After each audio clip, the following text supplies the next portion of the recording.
Hi everybody, Norman Van Aken here with my treasure book series. There are intersections in all of our lives, and with being a chef, one of the intersections, a big one, is when you go from understanding certain kinds of cuisines, but then something kind of clicks and you realize it's time to take another giant page from the book of cuisine and find a book or find a teacher or find a place to live or something that is going to markedly distinguish you from where you were, say, a year ago. In 1986, 1987, I was looking for my voice in terms of not being a copycat of all the teachers I had before me, whom largely were affected by French cuisine and various American cuisines. And that's what I absorbed, and that's what I needed to absorb. The foundation, there has to be a foundation. But I was living in Key West, and I had the feeling of Spanish things from before Key West became known as Margaritaville or other things.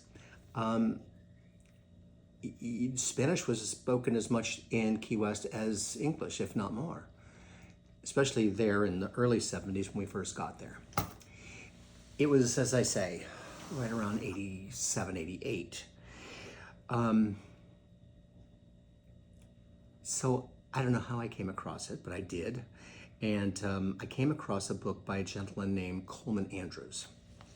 And Colman wrote a book called Catalan Cuisine.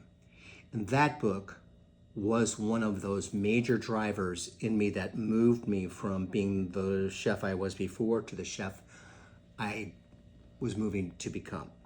And here is that book. Here is this book by Colman. And on the back flap, there's the picture of what he looked like back then with a famous guy behind him.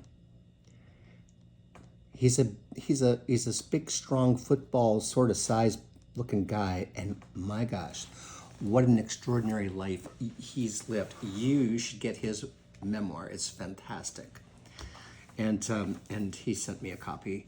But like I say, I guess I could have found a book on Spanish cuisine. Well, I did, by Penelope Casas, but I might have talked about that one already. But this book also coincided with when Pearl Perry and I decided to take what was an underutilized space upstairs at Louis' Backyard and create what we called the cafe at Louis' Backyard.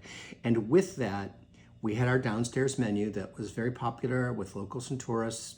Beautiful location on the water.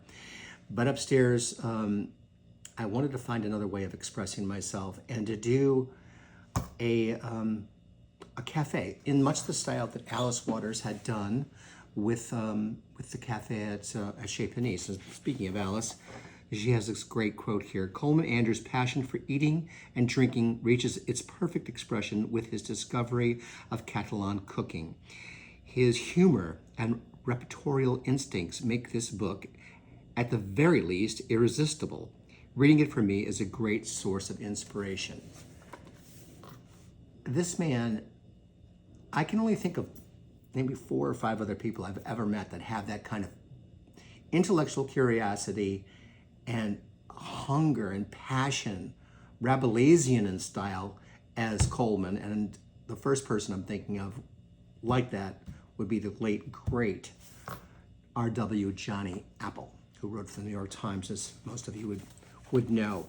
I went through this book like a detective, looking for ways that I could begin to push and massage my cuisine from being kind of French American with touches of the Caribbean in there, but I wanted to find more the mother countries, which included Spain and Portugal and the Catalan region of Spain.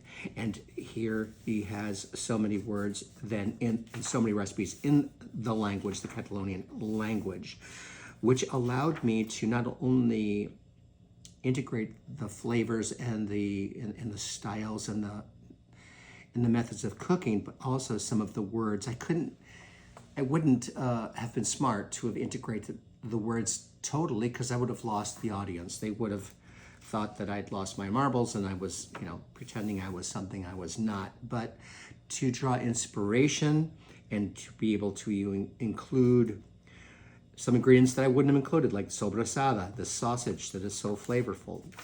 And he also had a Catalan pizza called a coca.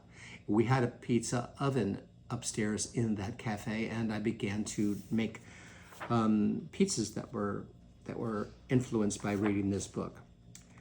This book is not one of those books with a ton of photographs. As a matter of fact, I don't believe there are any except for the picture of Colman. There are drawings, sort of in the style of James Beard in his book.